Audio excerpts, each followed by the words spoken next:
Welcome to our Kids Grief and Healing training on how to run a children's grief group at school.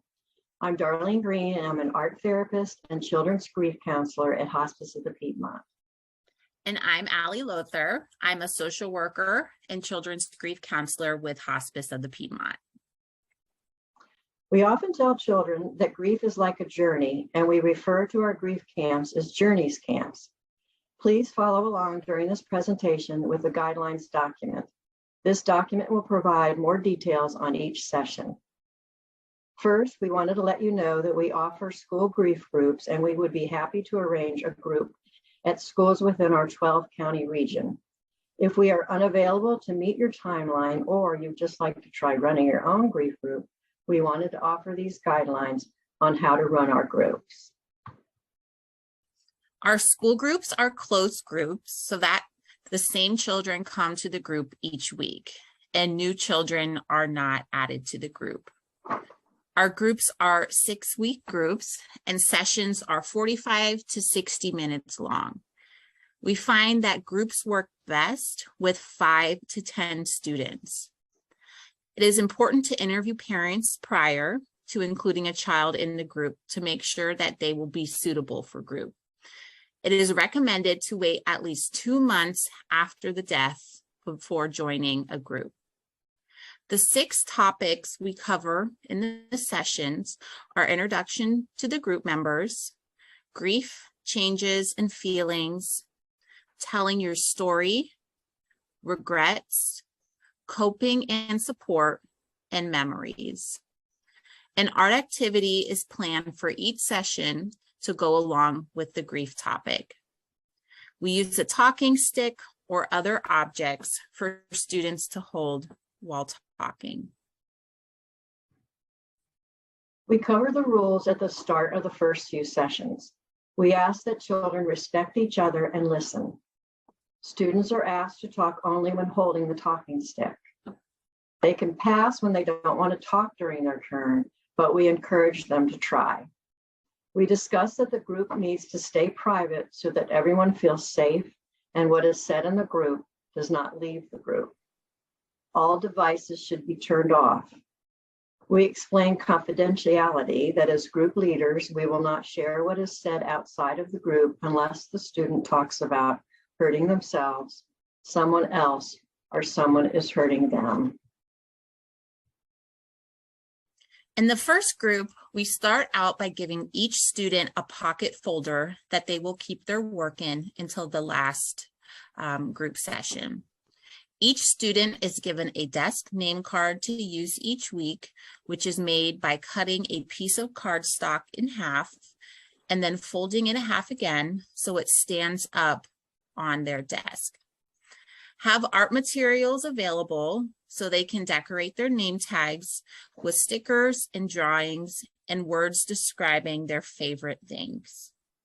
If you will follow along with the guideline documents we provided, you will see the instruction statement that we make about the group. Then we will go over group rules. The ritual of lighting a candle to begin the group is then explained. We use a battery-operated candle to light in memory of those who have died. For the circle check-in, we go around the group and ask each person to say their name, who died, when they died, and then to tell the group something about what they put on their name tag. We have them say these first 3 things at each group because saying it out loud helps the student accept the reality of the death. The art project is next, where they will be introducing themselves through a self-portrait. You can use regular 8.5 by 11 paper for this, or a specialty paper that has a border around the edge that acts as a frame. Their image can show what they like to do, what their favorite things are, and anything else that would help tell the group about them. They can use stick figures if they're not comfortable with drawing. And the point is not about how it looks, but to express and share about themselves.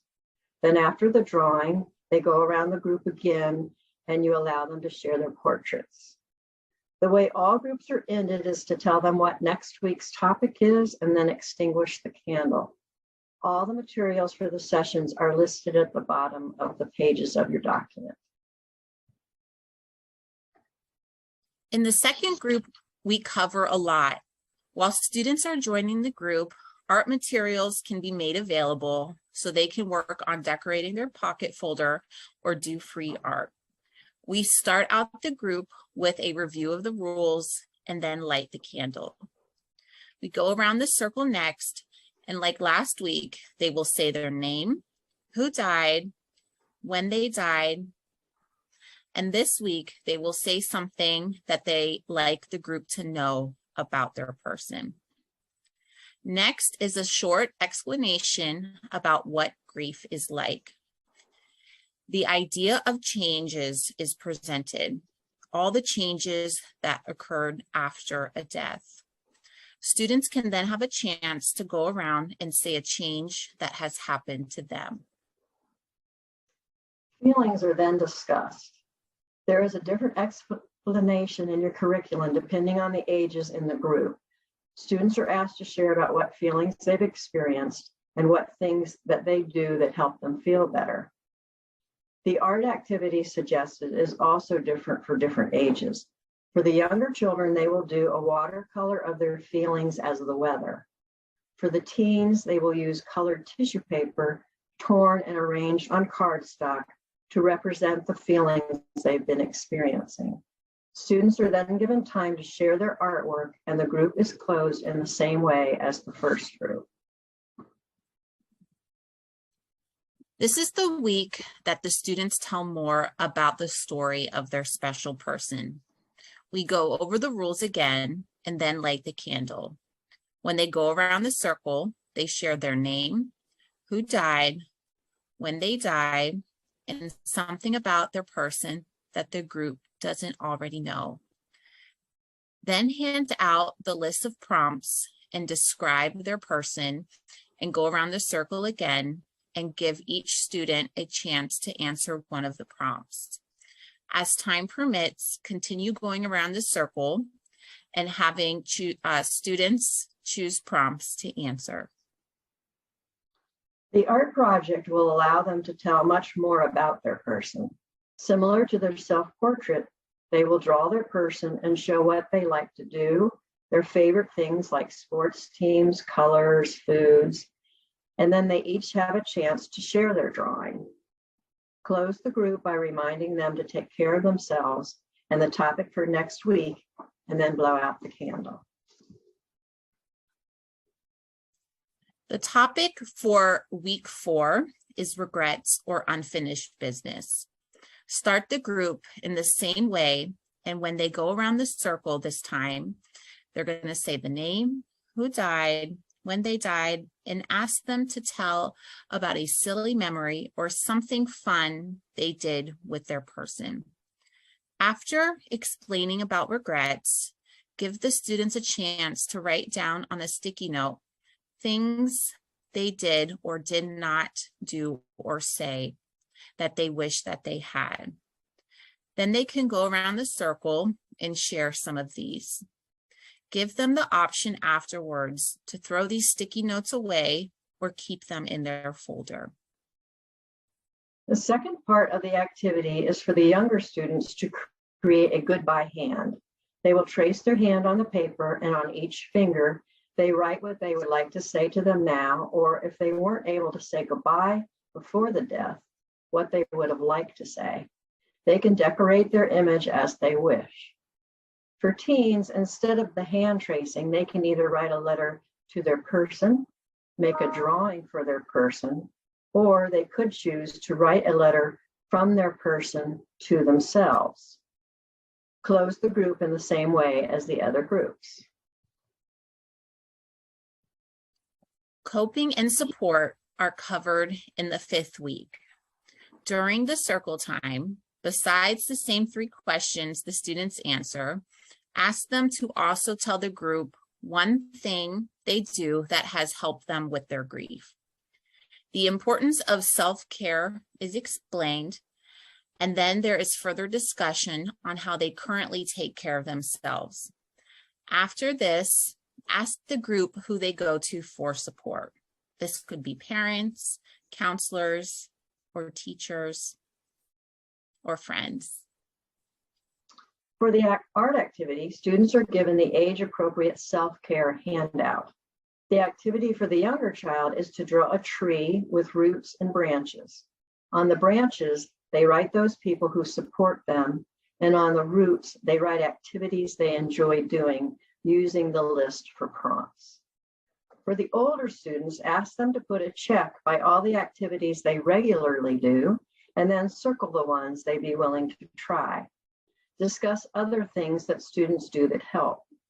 Then on a piece of 8.5 by 11 paper, draw themselves doing an activity they've never tried before.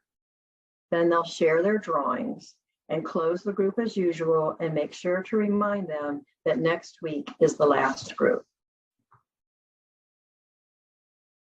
In this last group, we focus on memories and how memories help keep the person alive in our hearts. After the ritual, go around the circle and ask students to say their name, who died, when they died, and a favorite memory. Explain about memories and then ask students what ways help them to remember their person. For the art activity, younger children will create a heart collage. A heart is pre-drawn on their paper and magazines are provided to cut out.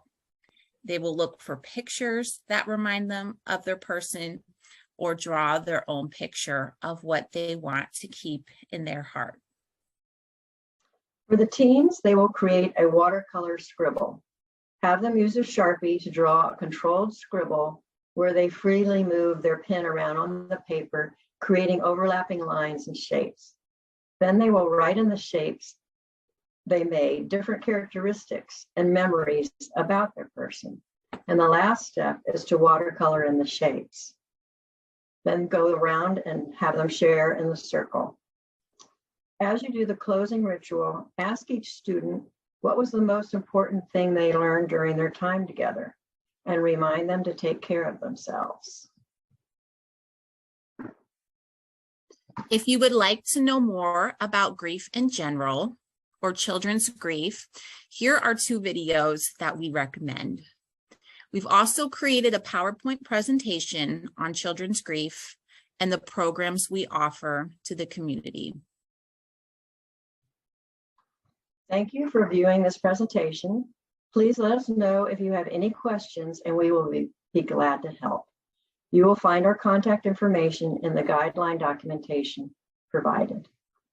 Thank you. Thank you.